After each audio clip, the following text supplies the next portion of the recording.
What do you think about the fact that a lot of, not a lot, but it looks like a lot because they dominate. A lot of the youth unrest seems to be conservative.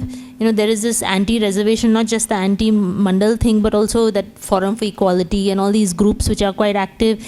There are groups that take up, in a lot of places you hear of some progressive teacher or somebody who's a little different, maybe a gay person who's attacked by student groups, and of course there's all this ABV, what ABV does. So, and they seem to dominate.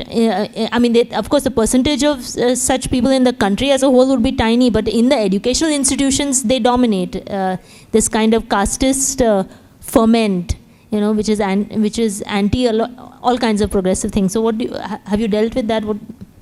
Yes, I did speak to some students who were students, and not just students, some young people who were part of mainstream right-wing organizations like Bajrang Dal, ABVP, and I would really like all of us to look at these students as well, because the conflicts which they face, for example, I spoke to a student, a young person who is from a marginalized caste group, who is a very active member of one of the right-wing outfits. So in the meetings which he attends, everybody like Phule, Ambedkar, all these icons or all these scholars are introduced as Hindu icons. So he experienced, it's not that he doesn't, the person whom I spoke to, he did experience an internal conflict where he was really, as people who come from certain backgrounds, who have seen much before all of us Ambedkar's photographs in their homes or in their Anganwadi, there is an internal conflict which exists when in a political group, somebody says that this person whom you have seen as a photograph in your home for a long time, perhaps this photograph was adjacent to the photograph of Jesus Christ, where there are several homes like that in Andhra Pradesh. When somebody in a political group comes and tells you that this person was Hindu and Hindu icon, even a young person who is part of a right-wing outfit can feel a sense of conflict, and that is very that's something which a lot of writers, journalists, who are progressive should not look over, is what I think. So it's not that while it is in most campuses, organizations like ABVP have been unleashing violence on faculty members, students, but there could be lone cases where that's why there could be lone cases where people within the organization have problems, and that is why some students left ABVP in JNU after this whole issue of some students being branded anti-nationals and all came up. So I think that I'll try to look at it slightly more nuanced than just say that okay, these are two different segments altogether, but some of the characters were very interesting. Yeah, there are a lot of left-wing characters. No, yes. Oh, no. In my book, there are a lot of left-wing characters as well. No, I'll tell you. What do you want to know about left-wing characters? There are a lot of people, like, say, people, I don't know what you mean, but at least there are students, who are actively part of politics in different campuses, who have their own conflicts, who are targeted for a lot of things, who fight back. And there are people like that as well. I'm not saying that, there is nothing left-wing in the book. Oh, did you mean to say that, I'm not picking a bone with the left-wing characters? Please pardon me for saying that. No problem. It is left-oriented. You have got your right to, how that particular Nobody disputes Mm. that. But what I'm trying to say is that we are looking at it a very pessimistic view Mm. of what is happening in India. Mm. I think that is where even at this age, I feel very optimistic about India. I'll tell you. Right. Even if there is a unrest in India, Mm. okay, India is a very resilient country. Right. I'll tell you. See what is happening in Sri Lanka. Just one incident of that, and the country has gone really haywire. They don't know how to tackle that. India, there will be unrest, but we have a lot of resilience. Right. And we will stand united in spite of all that. So let us not have a very pessimistic view. Things are very bad. People are, unhappy and all that. There are both sides of. You have to see both sides of the coin. Yes. You don't see only one side. Yeah. And make a point of view and narrative. That's my only this thing. Pardon me for saying. No. You're very entitled to have your opinion. All that I'm saying is that what you are looking at as pessimism, I already clarified that I'm looking at it as a very optimistic thing, and it's not that I have a left-wing point of view or something like that. I am a journalist and a writer who is looking at certain aspects of the society which needs attention. That's all that there is to it. So I think that what you're calling pessimistic, I'm calling very optimistic. That students are asking for their rights. What is so pessimistic about it? Isn't it a good thing? I'm trained in politics and history, so the answer I have might be of interest to some of you. When we went to college, we were told that in the 1960s, there was an American, I think his name was Selig Harrison, and one of the things he predicted for India was that the country would fall apart because of its diversity, those differences. So, when I was in college in the 1980s, this was considered to be a big book and, and completely discredited because India had not fallen apart. But one of the explanations that came up, I think it was in the late 70s, 80s, again by an American actually, who basically said that what you have in India is, and this is a textbook stuff, this is not as if I'm passing on great wisdom or anything, that what you have is cross-cutting cleavages, right? So when Punjab comes together and asserts itself in whatever way, wrong or right, it remains in Punjab. When a Kashmir does that, or when a Andhra does that, or when a Kerala does that. And that precisely is what holds India together. Because imagine if there was a Punjab in the north and the west and the same language, the same culture, right? So because we have so many different identities, other than religion and caste and so on, linguistic identities, the kind of size, you cannot compare us to a Sri Lanka, right? I lived for a long time in Canada where they dealt with the Quebec problem, so to say, Francophone Canada.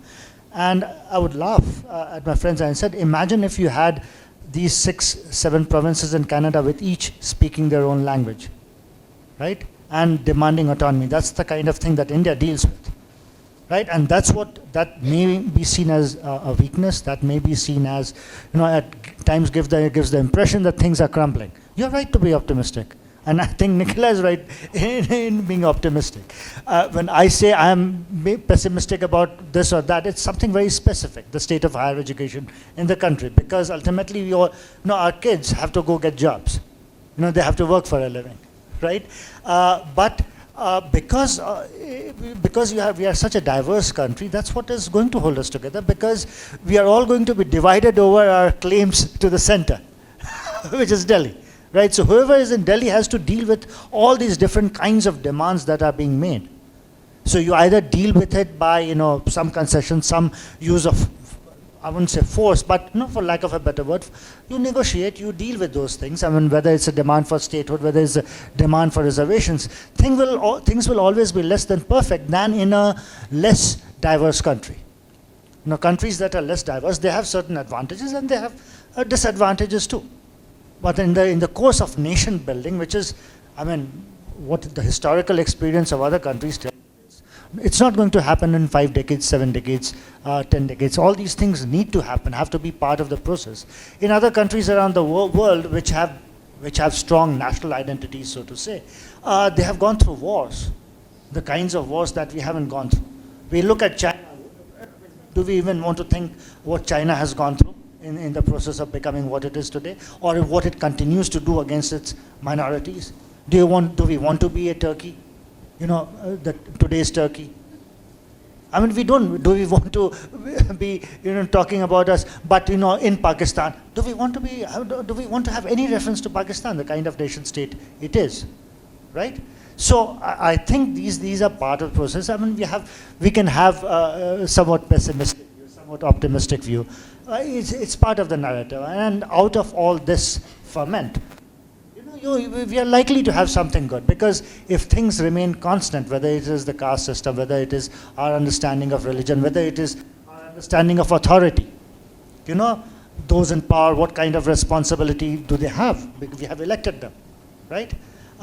These things have to be questioned. There has got to be that spirit of questioning and, agitation, so to say. Besides, when this questioning happens, it is then that you feel that there is something wrong which is happening. Like, for instance, a very simple administrative instance, actually. So when different states, smaller states, when there were demands for smaller states, many of us, especially people in the cities, thought that why would you divide the existing states? And I remember that in school, students used to say that now we will have to draw the map of India differently. How unfair is that? So but we have new states, right? So not every change or not every demand for change has to be looked at as a problem. It could be looked at in very constructively, is what I think, and I think I attempted doing that. I have two questions. One, what do you think about? Meaning, have you come across examples of unrest over curriculum content, and if you can give examples of that? One, and second is, this is a larger question about when people talk about India, often they miss out Goa. I don't know whether that has happened in your book or not. No, I was not able to include a lot of places, but definitely Goa is not part of the ones which I included. Yes, Goa exists in my book. So, yeah. But not a major chunk of it, but there is an instance, I think it is part of the introduction of my book, of how you look at Goa as a party capital and all that. But a young person from here, from Goa, who moved to Delhi, there's a story about that person, which is there in the introduction. So I'll not go into the details of that, but and about the first part, about something which is there in the curriculum, and it caused some sort of problem. Is that what your question is? Like something in a textbook which created an issue? Yeah, there were several instances where, like for instance, what can I say? Which one? Yeah, like I'll go into the lesser known instances. Like for instance, in Punjab University, one of the affiliated colleges of Punjab University, there was this there was this course material which was prescribed by a particular teacher. So the course was not part of the syllabus prescribed, because it's a state university, and already there is a set of books that you prescribe. But a teacher had prescribed Ramanujan's, one of Ramanujan's poems. I don't exactly remember the title of it, but I think this was about 100,000 Ramayanas. I'm not very sure of the title. Yeah, but this happened, very recently in one of the in Punjab Universities, one of Punjab University's affiliated colleges. So this is a very lesser. Why I started saying this is, it is a very lesser known college, somewhere in Punjab. So one of the students actually wrote a huge letter to the principal, saying that this is not really the kind of academics which we want to learn, and these are not the lessons which we want to learn in class. And very surprisingly, unlike the case which you are mentioning, around 70 female students of this particular campus wrote to the principal saying that, but we enjoyed reading this poem. So what I was trying to say was that there are lesser known instances where in smaller campuses in the country, where two different sides of two different ways of looking at things happen. So it need not necessarily be always about introduction of a particular chapter in NCERT textbooks, or introduction of another Vedic studies in some particular campus, or instituting a Sanskrit chair somewhere, or instituting a chair to find out how important it is to study about cows or something like that. But there are smaller instances which are of importance, where students are fighting some, new and fresh battles, I think. Yeah. And when I say battles, unrest, please don't take it as if, people are up in arms and, trying to kill each other or something like that. But a person's struggle, even if it is an individual, that person's struggle is very important, and those are the fights which we fight on a daily basis, and that's what I mean by battle. Yeah. Good morning, ma'am. My question to you is, as a famous author and writer, what difficulties did you face while writing this book, and what are the methods that you approach to overcome those situations or difficulties while writing this book? The book, the kind of or maybe published while writing, or maybe published. No. What difficulties? To get a book published? Yeah. Or Yeah. this particular book? Yeah. Yes. I did not face any such problems. I did write to the publisher saying that this is the idea which I have, and this is the way I'm going to go about it. So the editors were on board, and we brought out the book together. There were no such resistance or anything of that sort which I faced at all. Yeah. Thank you so much.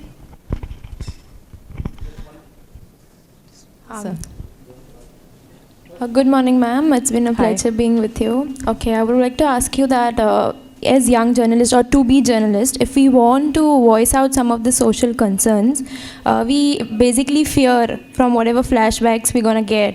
Like we are all aware by the Gauri Lankesh case. So what is that piece of advice you would like to give us? What should we take into consideration when we want to voice out such things? You are a student, if you can please answer me. You are a student somewhere? Yes. Okay. So what couple of things which are you a journalism student? Yeah, journalism. All right. So when you write stories which are important, if you face some sort of backlash, what will you want to do? Okay. One thing, I mentioned this in the so that, you cannot compare me with Gauri Lankesh, and this time I have to say it, because I'm not I cannot say that I am Gauri Lankesh as well, because I've worked with two mainstream news organizations, so print news organizations which have long histories in the country, the Times of India and the Hindu, and currently I'm writing for Huffington Post. So me writing a story with the backing of the organizations behind me, and I'm very thankful that I had that opportunity, is not the same as that of Gauri Lankesh and the Patrike at all. Those are that's a journalist who actually took on powers that be, on her own. She was able to do that, and I have huge respect for her. So I'll not belittle her journalism by attaching my work with her. Not that my work is not important, but these are of two different categories. So what I'll tell you is that it depends on the kind of journalism which you want to do. So if you want to go into a news organization, and one of the students had asked me in a college that what if you have an ideology and if your organization has an ideology, then how do you write stories? So for such questions, I can only answer that it depends on your ideology and the organization's ideology and who wants to make more money. So, you will, I think that when you start writing, your bosses will always encourage you to find facts. You will be very opinionated. And this one senior journalist also told me this, that you'll always be very opinionated, but your job is to find facts first and then arrive at the conclusion later. So I think that the book my book was the experience of reporting for a long time. So it couldn't have started like this. It reached there later on. So I think if you're in a mainstream organization, have patience. If you are trying to do parallel journalism alone, be very careful. Your observation I want to know regarding the unrest, voice of the youth. Wherever you have gone, in how long, I don't know how many years you have been compiling this, do you think the government is listening positively to this type of agitations? This I want to know, categorical answer, yes or no, or what? Thank you. I don't, and this is not just about the government. In any institution, the moment some problem happens, the basic instinct of any administration is to protect their own, in the sense that protect the name of the institution, protect the department, protect the people who are associated with that institution. And this is from the institution to the government, to the higher ups, to MHRD. This is the case. I do not think that there were any instance where I have not come across any instance where I could say that the government actually proactively took a step to address and not tackle, address problems posed by young students in the country, or young people in general. Unfortunately, and I feel very bad saying this, that the attempt has been to suppress any sort of protest, and I find it very ridiculous, because the more you suppress these young people, the more they are going to agitate. So it's a cycle, and I have not come across any instance where a government has actually proactively taken any measure. Can I just counter the question? I just want to make another point on this, what you said. The government, like Nav Nirman movement in Gujarat in 1974, it was mainly by the students. And it was successful in toppling the government at that point of time. So it did have some effect, and it was all purely done by students of the state. The Nav Nirman movement as one of them, which the government didn't cede to their things, so they toppled the government. Right. But later on, most of them got into the political scenario themselves. So that is the, most of the people, that students unrest who take part in political at the university level for certain causes and justified. Right. Issues which they feel very strongly and passionately about. Later on, it's like the old, there's a song by the Pink Floyd called "Welcome to the Machine." Welcome, my son. We know where you've been. It's all right. It's all right. Right. Welcome to the machine. So all of them, I cannot be generic, but most of them succumb to the spoils of the. Yes, I agree with that. It need not necessarily lead to anything, but my observation is that like you mentioned this particular case, I think our present, like when I was a student, or when any of the younger people are students, we will always live the aftermath of what happened in the past. It's not because JNU in one agitation after the February incident of in in February 2016, JNU did not, suddenly rupture into 1,000 voices of protest. It is because of the history of that particular campus. So these histories of what happened, do matter. It affects what's going on right now. And I think what these students did in this 2016 and in the early 2000s, let's say, I think what these students did will matter in the future as well for the coming generations, probably. I guess so. Last question. Yeah. We have to wrap it up. Taking you back to your journalism career in Times of India and Hindu, if you could have one article of yours which was the most challenging and what you would remember and why? Okay, so I will not talk about managements and bureau chiefs and all that. That's not really fair to anyone. Everybody, including me, we're all doing our jobs. So, but one story I think which I will remember later on. Okay, I'll have to say two stories and be selfish. So the first story which I want to mention is the first suicide which I covered in University of Hyderabad. That was of Senthil Kumar. And it was... at that time, when the suicide happened, everybody called up, all the crime reporters were calling up the police and asking, sir, what happened and was there a suicide note and all that. So I told my bureau chief, and at that time I was a cub reporter, so I told my bureau chief that, sir, just 1 second, let me just call a few students and ask, what's happening on campus. So I called up a few students and they said that this student was denied a guide for 1 year. This is caste. He's a guy who was whose family tradition pig rearers and who came to study here, and he was denied a guide for 1 year. So can you write about it? So I told my bureau chief. He said, no, nothing. I don't think that you have enough data and all that. But I'm glad that my bureau chief said that, because I went digging and I found all the backstories.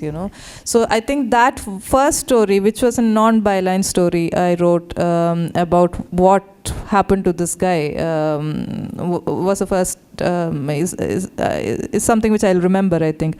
And the second was, I think I was the person who broke the story about the MHRD's link with Rohit Vemula's death. The 4 letters which MHRD wrote to the University of Hyderabad, asking the administration to explain the casteist anti-national activities which were happening on campus. I was the first person to get the copies of those letters, and it was the Hindu which published it the first time. And it's very unfortunate that that story got published 6 days before Rohit Vemula killed himself. So unfortunately, it shouldn't. The person should not have lost his life over this, at least.